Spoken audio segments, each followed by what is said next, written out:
त्योहारों को लेकर एडिशनल कमिश्नर केशव चौधरी से मिले पूर्विया जन कल्याण परिषद के सदस्य। आगामी दिनों में दिवाली, करवा चौथ, छठ पर्व, अन्य त्योहार आने वाले हैं। उसी को लेकर शहर भर काफ़ी भीड़ भाड़ रहेगी। पुलिस प्रशासन की तरफ से तैयारी जोर शोर पर है। छठ पर्व को सकुशल मनाने के लिए पूर्विया जन कल्याण परिषद के सदस्यगण गाजियाबाद के एडिशनल कमिश्नर केशव चौधरी से मिले और अपनी अपनी मान्यताएं उनसे साझा की। परिषद की राष्ट्रीय अध्यक्ष रीता सिंह और राष्ट्रीय महासचिव राकेश तिवारी ने आगामी 25 अक्टूबर से 28 अक्टूबर 2025 तक चलने वाले छठ पर्व के लिए पुलिस प्रशासन की तरफ से सुरक्षा की दृष्टि से अपनी अपनी मांग उनके समक्ष रखी और छठ पर्व के पावन अवसर पर उनको अतिथि रूप में निमंत्रित भी किया।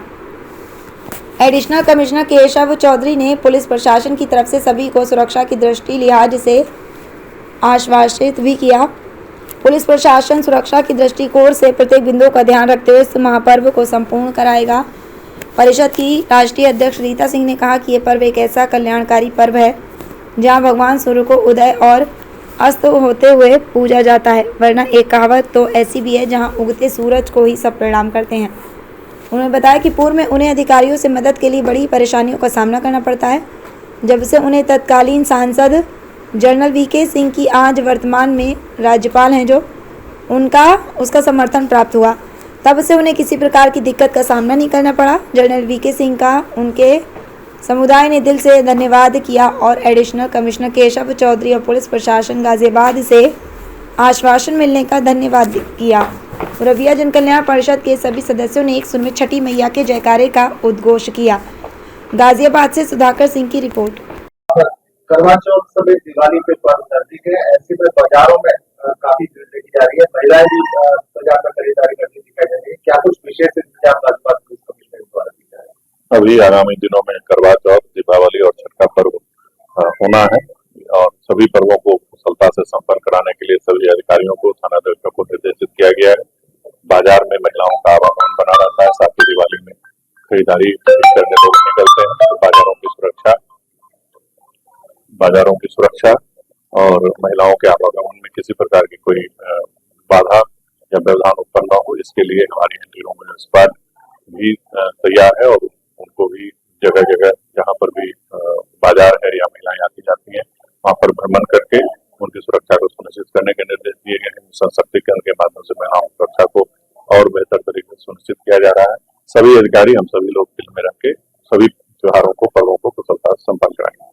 कुछ हॉट पॉइंट चिन्हित किए गए हैं जहाँ पर अतिरिक्त सुरक्षा की बाजार, कई पॉइंट ऐसे हैं जहाँ ट्रैफिक की भी भार है वो बढ़ जाता है और बाजार है वो भी काफी व्यस्त है। बिल्कुल, ट्रैफिक को भी व्यवस्थित रखने के लिए सभी अधिकारियों को निर्देशित किए गए हैं।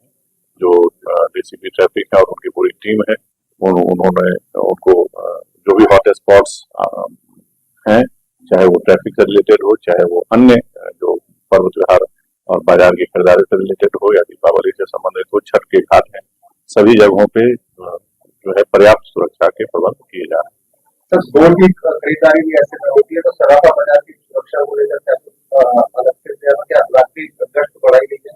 बिल्कुल, सुरक्षा के सभी प्रकार के उपाय सुनिश्चित किए जा रहे हैं, चाहे वो रात्रिकालीन जो हमारी पुलिसिंग है उसको मजबूत करने की बात हो, फ्लैग मार्च हो, गश्त हो, पिकेट हो, बैरियर पर चेकिंग्स हो, जनपदीय बॉर्डर्स पे चेकिंग हो, वो सभी प्रकार के जो पुलिस के प्रबंध होते हैं सभी अधिकारियों के निर्देशन कराए जाए। सर, छठ घाटों पे क्या महिलाओं पुरुषों की व्यवस्था के लेकर कोई चौकियां भी बनाई गई हैं कुछ?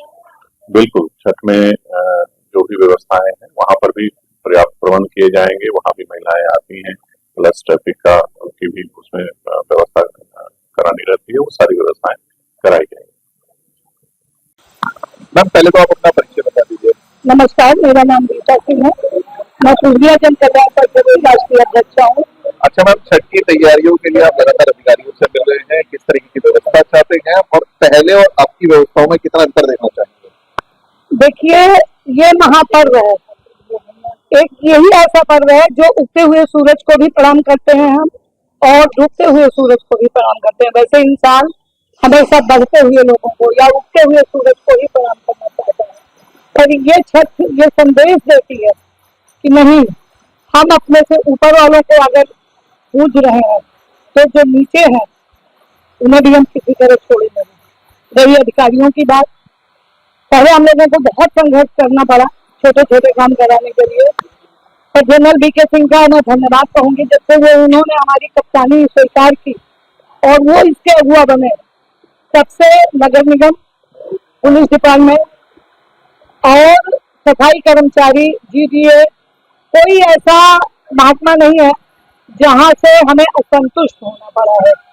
लेकिन हम 80 घाटों के करीब का एक साथ परमिशन लेते हैं और हमें एक साथ परमिशन मिलता भी है। अलग अलग कोई भी अपने घाटों का परमिशन नहीं लेता है। अच्छा, घाटों पे किस तरीके की व्यवस्था है आपको चाहिए? घाटों पे साफ सफाई हो, थोड़ा रंग रोगन कर दे, और सबसे ज्यादा व्यवस्था हम चाहते हैं पुलिस डिपार्टमेंट की कि किसी बहन का कोई चीज छीन न जाए, किसी का कोई नुकसान ना हो जाए, तो थोड़ा कैमरे की व्यवस्था हो जाए तो थोड़ा पुलिस। अभी पानी भी गंदा है और जो कूड़ा है वो भी घाटों पर दिखाई दे रहा है, तो क्या लग रहा है और जब तक छठ पर्व शुरू होगा तब तक चीजें पूरी हो जाएंगी? देखिए, पहले से हम किसी की तारीफ नहीं करेंगे, लेकिन प्रशासन जो है वो जब हम वहाँ कार सेवा कर लेते हैं सबसे ज्यादा एक्टिव मोड पे आता है। अंत में वो पूरी तरह हमें संतुष्टि ही करते हैं। इस बार मुख्य नगर अधिकारी जी ने ये बताया कि वो आगे से थोड़ी जेसीबी से और सफाई करते चले जाएंगे, जिससे हमारा जो गंदगी कोने पे लोग फेंक जाते हैं या होती है वो ना हो, थोड़ा गहरा हो और पानी की स्वच्छता और ज्यादा अच्छी है।